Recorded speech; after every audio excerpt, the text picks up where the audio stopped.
You didn't just watch a royal health update. You watched the most carefully controlled institution in Britain admit that it has been hiding how close it came to losing the one person who gives it a face of humanity. A king and his heir stood side by side, their voices heavy, finally telling the world that Prince Louis's condition was far more serious, far more dangerous than the palace had ever allowed the cameras to capture. This wasn't a narrative of privacy. It was a saga of control. For months, the young prince had been systematically withdrawn from public view. Schedules were cancelled, photos were proven to be misleading, and every time the media or the public posed a legitimate question, the official response was a rigid echo: privacy, space, recovery. Tonight, that carefully constructed shield failed. Just moments ago, as the palace clock struck midnight, a private communiqué was released from deep within Buckingham Palace walls. Its message was brief, but it landed with a devastation that fractured the illusion of a seamless royal future. Prince Louis, once the epitome of royal innocence, was now at the center of a heartbreaking revelation that would permanently alter the destiny envisioned for him by the monarchy. The midnight statement did not arrive with the typical fanfare. There was no live broadcast, no pre-recorded message, only a formal document delivered quietly to a select group of media outlets under strict embargo. By the time the chimes of Big Ben echoed across the capital, insiders knew that something had irrevocably changed. Even the deliberate silence of the release could not mask the profound tremor it sent through the royal ranks. High-ranking officials, ministers of state, and senior aides had been seen entering the palace at irregular hours earlier in the evening. This was not the usual late-night preparation for a morning engagement. These were urgent arrivals, cloaked in the kind of secrecy that always signals that a royal reckoning is unfolding behind the grand mahogany doors. Outside the palace, the queen consort emerged briefly onto a private balcony alone. Observers noted her shoulders trembled, her head lowered. She did not smile. She did not wave. She simply stared out across the dark lawn, where members of the public had begun to gather, drawn by instinct more than invitation. Soon, the gates were lined with the soft, defiant flicker of candlelight. Citizens, some in their pajamas, clutching blankets, came with quiet reverence. Their vigils were spontaneous, emerging from a shared, unspoken understanding that the House of Windsor was grieving something unutterable. Inside the palace walls, staff scrambled to maintain calm. Journalists calling for clarity were met with carefully prepared lines. There is no additional statement at this time. The palace asks for privacy. And yet, the wording of the original communiqué lingered in the minds of all who read it. Every sentence was soaked in restraint, but between the lines, a deeper sorrow screamed. It wasn't just about a royal child stepping back from duties. It was about a seismic shift in royal destiny. The statement hinted that Prince Louis, once expected to follow the rigid path of public engagements and ceremonial roles, might now take a different path entirely, not due to scandal or rebellion, but something far more fragile: his health. The monarchy, steeped in centuries of tradition and secrecy, had finally chosen to acknowledge its own human vulnerability. In doing so, it shattered the centuries-old patterns of silence surrounding the personal struggles of the crown's youngest heirs. But what exactly did the palace hide for so long?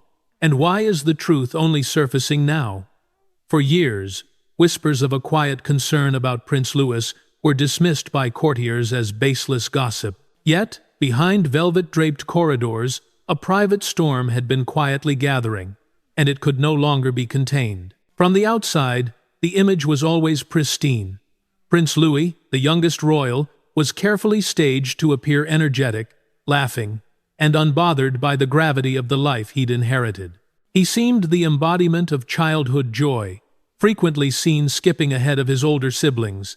Yet, behind those carefully orchestrated moments, lived a truth that no royal aide dared speak aloud. The crisis began early. Even before the boy could spell his own name, private physicians were quietly and repeatedly called to the palace. These visits were never explained, never acknowledged, even to extended family. Officially, they were mere routine checkups protocol for a child of royal blood. Unofficially, they were something else entirely, a controlled watch over a growing concern. Behind locked medical reports and sealed envelopes, specific terms were repeatedly mentioned: developmental monitoring, neurological patterns, and adaptive variants. Each file carried a clause strictly forbidding external circulation. Even those closest to the crown, seasoned advisors and long-serving courtiers, were systematically kept at bay. This was not simply a matter of health, it was a matter of legacy. And in the monarchy, legacy is everything. Queen Catherine, ever the symbol of poised calm and grace, bore the weight in silence. But within the private halls of the palace, her composure eventually broke down months ago. According to multiple aides, she burst into tears during a confidential briefing after one particularly sobering report. Alone in her quarters later that evening, she confided in a single trusted confidant, allegedly stating, "They keep telling me not to worry, but they wouldn't be whispering if there was nothing to hide." The family pressed forward. Smiles remained fixed. Engagements continued, and Louis was paraded at ceremonial events to maintain a superficial sense of normalcy. But the tension inside the palace grew unbearable. Prince William, often regarded as the future of the monarchy, found himself in an impossible position. As a father, he desperately wanted to protect his son. Yet, as a senior royal, he was bound by the crown's ironclad codes of secrecy and image control. Recent evaluations, however, shattered whatever fragile balance remained. The private medical team presented findings that could no longer be ignored. Findings that questioned whether Prince Louis would be capable of handling the relentless public duties required of a senior royal. The tone of the final report was neither catastrophic nor dismissive, but it made one thing brutally clear. Continued silence was no longer an option. Behind the locked doors, decisions had to be made not about titles or appearances, but about the truth itself. For too long, the palace had shielded the public from what was truly happening. Now, the protective shield of secrecy was cracking, and the one person who could no longer delay confrontation was King Charles himself. What followed was a royal reckoning, an unprecedented moment that forced the king to finally act. Behind the grand mahogany doors of the Privy Council chamber, King Charles summoned his most trusted advisors.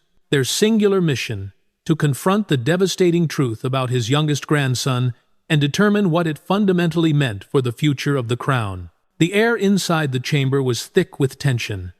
As ancient portraits loomed from every wall, a profound silence filled the room, one deeper than mere reverence. No one dared to speak until the king himself unfolded the final, sealed report. Its crimson wax, broken only moments earlier, the pages within carried far more than clinical observations.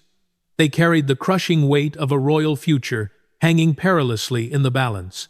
The findings were not written with panic, but with clinical precision. Top medical consultants, summoned from the highest-ranking institutions across the realm, had contributed their evaluations, and for the first time, their conclusion was unanimous. Prince Louis's long-term participation in strenuous ceremonial duties posed a serious risk to his overall health and developmental well-being. His condition, while not immediately life-threatening, demanded a radical rethinking of what the monarchy could reasonably expect from its youngest heir. King Charles's face, normally unreadable even in moments of crisis, reportedly turned ashen as he absorbed the conclusion. A single line stood out from the medical summary, piercing through the clinical jargon: "Continued exposure to sustained public duties may impede stability and long-term well-being." He looked up, his hands trembling slightly, whether from anger, grief, or the crushing burden of legacy. No one in the room knew. The council, hand-picked for their loyalty and discretion, now found themselves debating a question the monarchy had not faced in decades. What happens when duty itself becomes a direct threat? The room quickly divided into an institutional civil war. On one side stood the staunch traditionalists. They urged quiet removal from the line of succession. No announcement, no spectacle, just a slow, silent erasure through meticulous protocol. "It's been done before," one senior courtier whispered. "No one remembers the names, we don't speak aloud." But the progressives pushed back with equal and unyielding force. They argued fiercely that the world had irreversibly changed. Silence no longer protected institutions. In the modern era, it condemned them. They insisted the monarchy desperately needed to demonstrate courage through honesty. One advisor leaned forward, making a bold political statement. This generation deserves a crown that faces reality, not hides from it. King Charles sat in silence. The debate raged around him, voices rising, two colliding visions of the future clashing in the ancient chamber. But then, as if cutting through centuries of noise and ritual, the monarch finally spoke. His words were measured, but absolutely unmistakable. The crown must not imprison my grandson. The simple, humane sentence shattered the entire argument. It was not merely a decision, it was a definitive declaration of intent, from sovereign to father to grandfather. At that profound moment, the council understood. Tradition would bend, and the king would not sacrifice his grandson at the altar of symbolism. The monarchy would not pretend everything was fine, not this time. As the pivotal meeting concluded, and the first glimmers of dawn broke over the palace, aides began meticulously drafting what would become one of the most consequential royal statements in recent history. As the sun rose over London, the world would soon learn the unthinkable. Exactly 1 minute ago, the palace press office released a chilling statement. Crafted in noble language, it nevertheless echoed immense sorrow. The communiqué confirmed that Prince Louis's condition would permanently alter his ceremonial expectations. The announcement was brief, precise, and devastating. In just under 300 words, it completely upended years of rigid royal protocol and shattered the illusion of a seamless future succession. The tone was measured. There was no explicit medical terminology and no alarming phrasing. But the core message was unmistakable. Prince Louis would no longer fulfill the public duties once expected of him. This was not framed as a temporary adjustment. This was a complete transformation of his royal role, his destiny, and his very identity. The decision to pointedly omit medical specifics was deliberate. Palace aides insisted it was a necessary matter of protecting the prince's privacy. Yet, to many discerning observers, the omission felt heavy, a stark sign that the reality was far more serious than the polished language let on. For a royal institution that rarely blinks in the face of scandal or speculation, the sudden pivot toward guarded transparency was as profoundly shocking as the content itself. Senior royals, those typically positioned at the front lines of public reassurance, were, for the first time in recent memory, marked as unavailable for comment. There were no carefully worded quotes, no pre-recorded addresses, just silence. It was a silence that spoke volumes, confirming that something profound had broken through the palace's ironclad discipline. The nation responded with an overwhelming tide of emotion that instantly crossed borders and oceans. Flags across royal properties were lowered to half-mast. Though there had been no death, the gesture was universally understood as mournful. It marked the symbolic end of a chapter once filled with promise for the young prince. Crowds began gathering spontaneously outside Windsor, Balmoral, and Buckingham Palace. They bore candles, flowers, and handwritten notes that repeatedly read, "Not of grief, but of love and strength." Foreign dignitaries and heads of state issued swift messages of solidarity. From Canada to Australia, world leaders released statements honoring the prince's courage and the monarchy's candor. The common, resounding thread in every message was pure empathy. This was no longer seen as mere royal drama. It was instantly recognized as a shared human reckoning with fragility, duty, and identity. And then, something unexpected happened. Public speculation, which so often dances around conspiracy and scandal, took a radically different tone entirely. People did not accuse or question. They immediately moved to defend. Public support flooded in across social media platforms and in press columns. The narrative instantly shifted from scandal to defense. Protect Prince Louis. Support the family. This was no longer a monarchy standing aloof.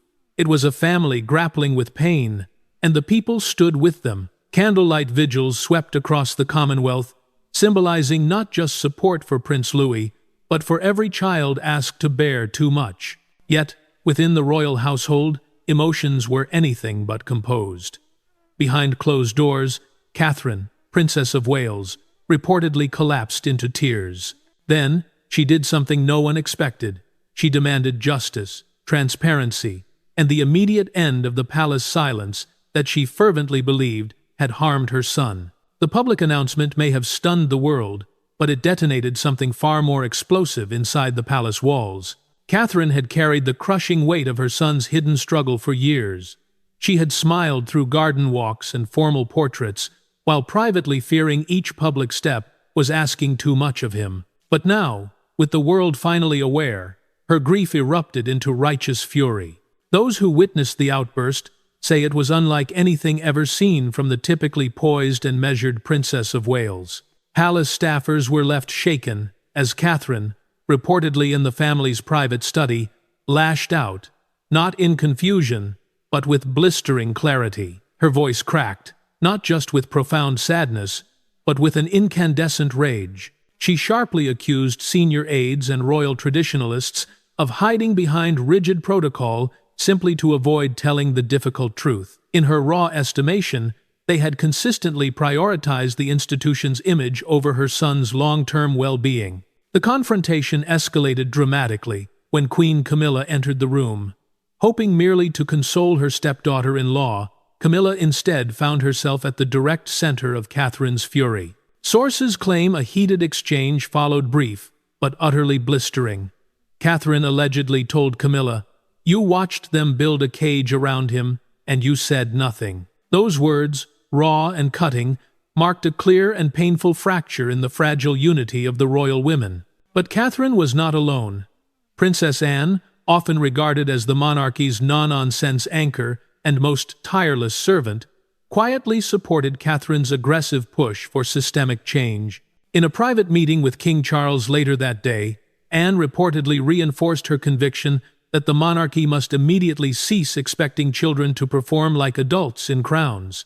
Coming from Anne, who had served the crown tirelessly for decades, this was a seismic endorsement. Catherine took her demands even further.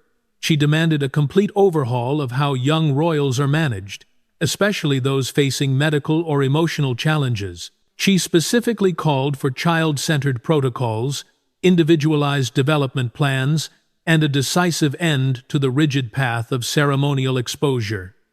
Her words struck a chord that could no longer be ignored. Whispers inside the palace immediately suggested Catherine was seriously considering stepping back from her own high-profile duties if the institution refused to fundamentally evolve. The very thought of the future queen withdrawing, even temporarily, sent unprecedented ripples of panic and disruption through the monarchy's inner circle.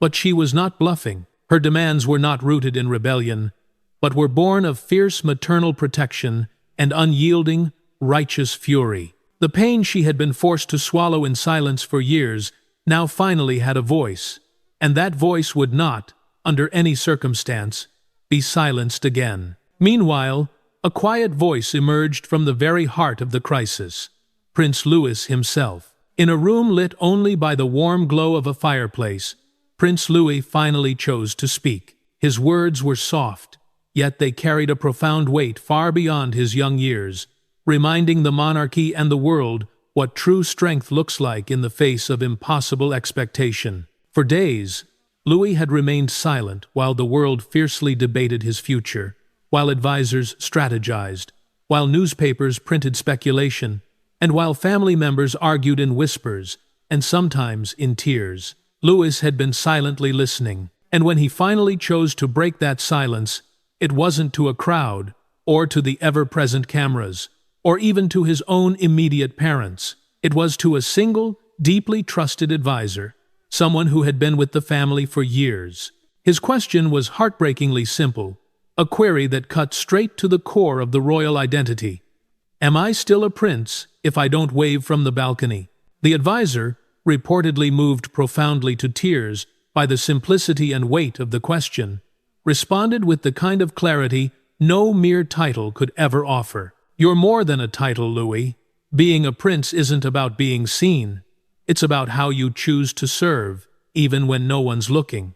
That single profound moment would become a crucial turning point, not only for young Louis, but for everyone who subsequently heard about it. Because in that simple question, the prince had unknowingly exposed the very central flaw in the entire system built around him. That flaw was the dangerous measure of worth in the royal world, which had long been narrowly measured solely by visibility. But Louis wasn't asking for attention. He was fundamentally asking for purpose. What followed was a series of quiet, deep conversations that began to shift the very foundations of rigid royal thinking. In a private walk with Prince Edward, Louis expressed a fear no one had expected him to carry. What if I make it harder for George and Charlotte? The weight of worrying that his older siblings would have to shoulder substantially more because of his condition weighed on him deeply. But Edward, having lived successfully in the shadows of intense duty his entire life, offered him a radically different perspective. He gently reminded Louis that genuine royal service wasn't always about perpetually standing at the front. It was often, and perhaps more importantly, about lifting others quietly from behind. Inspired by the new perspective, Prince Louis began to explore a profoundly different kind of curiosity. His focus shifted entirely, not toward ceremony or roaring crowds, but toward the quiet dignity of the royal archives, the long-forgotten stories, and the rich history that built the monarchy long before any balcony wave was conceived. He began to fully understand that genuine legacy could be shaped not solely by perpetual presence, but by deep intention. The impact of his quiet words quickly transcended the confines of that room. When Louis's profound sentiments were relayed to the king, to Catherine, and to his older siblings George and Charlotte, something transformative happened. The family, long accustomed to rigid roles and inflexible traditions, began to ask the deep, uncomfortable questions they had previously never dared to voice. They asked, what if the true strength of the monarchy wasn't in forcing every heir into the exact same mold, but in honoring the core truth of who each of them is? Louis had not explicitly asked to change the monarchy, but his simple, quiet honesty had done exactly that. But the ripple effect of this new truth was only just beginning to manifest. While the world mourned a shattered royal expectation, Princess Charlotte made a clear, powerful move that would instantly define her own legacy. With unwavering grace and resolve, she stood by her younger brother publicly and powerfully, sending a clear, unequivocal message to the realm. This was not abandonment, but unbreakable unity. In the immediate aftermath of the palace's solemn statement and Louis's deeply moving quiet revelation, a question still lingered heavy across the realm. What happens now? While leaders and citizens fiercely debated reform, tradition, and transparency, one young royal chose to speak through decisive action, not mere rhetoric. Charlotte, known for her poised demeanor and fierce intellect, even at her young age, appeared at an engagement that had originally been scheduled for Louis. But she did not simply take his place. She redefined the entire moment. Without any announcement or public fanfare, Charlotte took the stage at a children's cultural event. Her voice was steady, her message sharp and resonant. In front of a crowded room full of students, dignitaries, and news cameras, she delivered a line that instantly solidified her position. Royalty means many things to many people, but to me, it starts with love. Love beyond duty. That single line instantly electrified the entire crowd. She wasn't merely speaking for herself in that moment. She was speaking powerfully for her brother, and the whole world was listening intently. What struck most observers wasn't just the sheer eloquence of what she said, but how she carried the crushing weight of the entire moment with calm, profound resolve. There was no trace of hesitation, no performance, only absolute purpose. Commentators, journalists, and ordinary citizens instantly flooded social platforms with praise. The future queen in spirit, some called her. Others simply wrote, Charlotte leads with heart. Behind the powerful public symbolism of Charlotte's speech lay something far more personal and impactful. In private conversations, Charlotte reportedly requested that future engagements involving all royal children be restructured. Crucially, she asked that the events be designed not to exclude Louis, but deliberately to include him in ways that made sense for his individual needs. She explicitly asked that they work together whenever possible, demanding that events not be divided into rigid roles of strength and fragility, but fundamentally shared in mutual support. This was not a mere child's plea. It was leadership in its purest, most human form. Catherine and William, who were already navigating one of the most emotionally complex chapters of their royal lives, were said to be deeply moved by this display. Watching their daughter extend a steady hand of protection to her younger brother, and do so on a global stage, brought tears even to those who had grown hardened to the constant royal spectacle. This wasn't protocol. It was undeniable family unity. Perhaps that profound humanity is what struck the public most. The monarchy's official response now needed to match the children's courage and candor. In an unprecedented and bold move, the palace announced that Prince Louis would begin a new royal chapter, not prominently in front of the cameras, but strategically behind the velvet curtain, where heritage, education, and purpose quietly shape history. It was a monumental departure from centuries of rigid expectation. For the very first time in modern history, a royal path would be defined not by balcony waves, ribbon cuttings, or demanding diplomatic tours, but by the dedicated preservation of legacy itself. The official statement carefully framed it as a necessary redirection, not a humiliating retreat.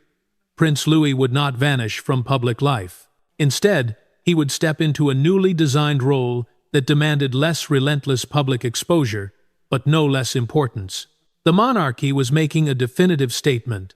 Visibility was no longer the only measure of royal value. Louis's new, unique journey would commence with a specialized curriculum unlike any undertaken by a royal before him. Heritage preservation, cultural diplomacy, and archival history subjects, once reserved for royal historians and scholars, would now be intricately woven into his daily life. By the age of 18, he was designated to assume a newly created, significant role, Royal Guardian of Historical Legacy. This was a title steeped in tradition, yet purposefully built for a complex future where genuine impact wasn't solely dictated by public appearances.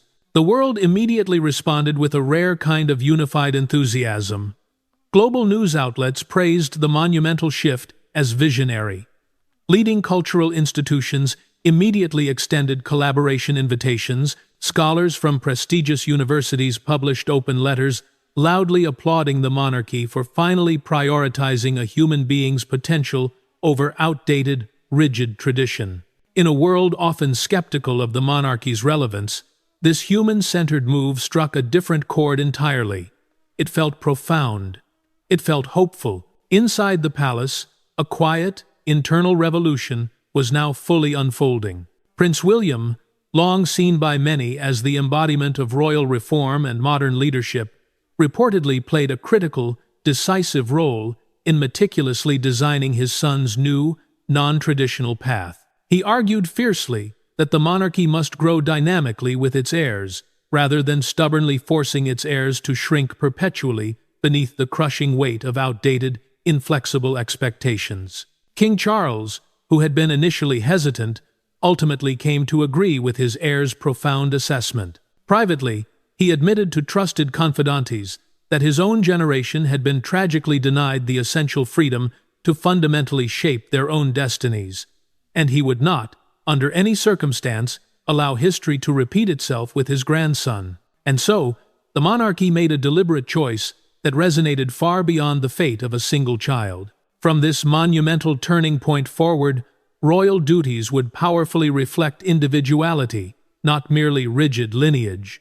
There would now be officially sanctioned room for scholars, diplomats, conservationists, and creators within the ancient House of Windsor. The Crown, in embracing nuance and human reality, was actively redefining the true meaning of strength. Prince Louis had never explicitly asked for this difficult journey, but through his quiet, profound courage and an unwavering willingness to speak his raw, personal truth, he had unexpectedly become its catalyst. His future path would now not be adorned with ceremonial medals or the expectation of a throne, but with ancient manuscripts, fragile historical artifacts, and vital stories waiting to be carefully preserved for generations yet to come. This was no longer simply the story of a boy tragically stepping down from traditional duty. It was the beginning of a powerful new role, a singular purpose that could very well change the enduring structure of the crown forever. But the final,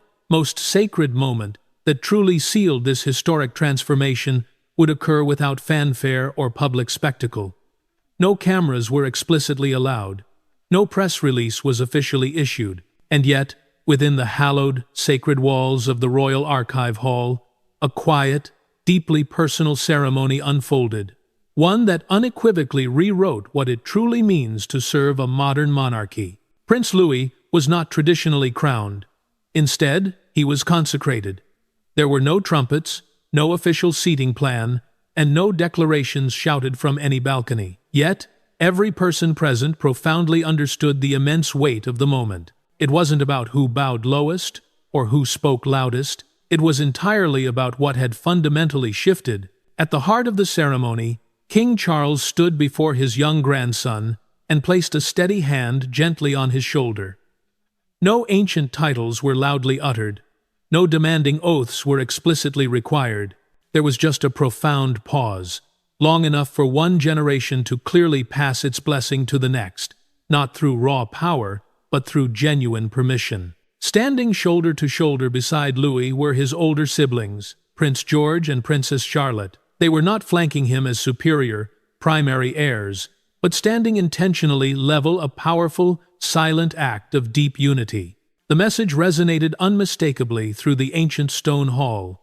This ceremony was not about who would eventually wear the physical crown. It was entirely about a family making a conscious choice to honor a new, vital form of royal contribution. In that room, there was no hierarchy of duty, only legacy profoundly shared through mutual respect. Later that same evening, the entire family gathered for a simple, private meal. There was no formal toast or public display. It was a dinner shaped by long-awaited laughter, relief, and a deep sense of peace that had been long overdue. For the first time in years, Louis sat at that large, quiet table, not as a boy perpetually burdened by a predetermined future duty, but as a young man finally free to follow a unique, purposeful path that was explicitly his own. Before the evening concluded, the king presented Louis with a singular, unique artifact. It was a centuries-old preservation key, once carefully held by the royal historians of the 1800s. It was not merely ceremonial, it was profoundly symbolic. The key would officially allow Louis private, unprecedented access to the royal archives, a deeply meaningful gesture that sealed his new, vital purpose as the guardian of history, the ultimate protector of knowledge, and the thoughtful steward of the legacy his ancestors had painstakingly built. Historians who later learned of the private gathering would eventually describe it as the softest, yet undeniably loudest, turning point in modern royal history. For all the grand, public coronations of the past, none had ever felt this personal, this deeply human. And that is precisely why this moment truly mattered.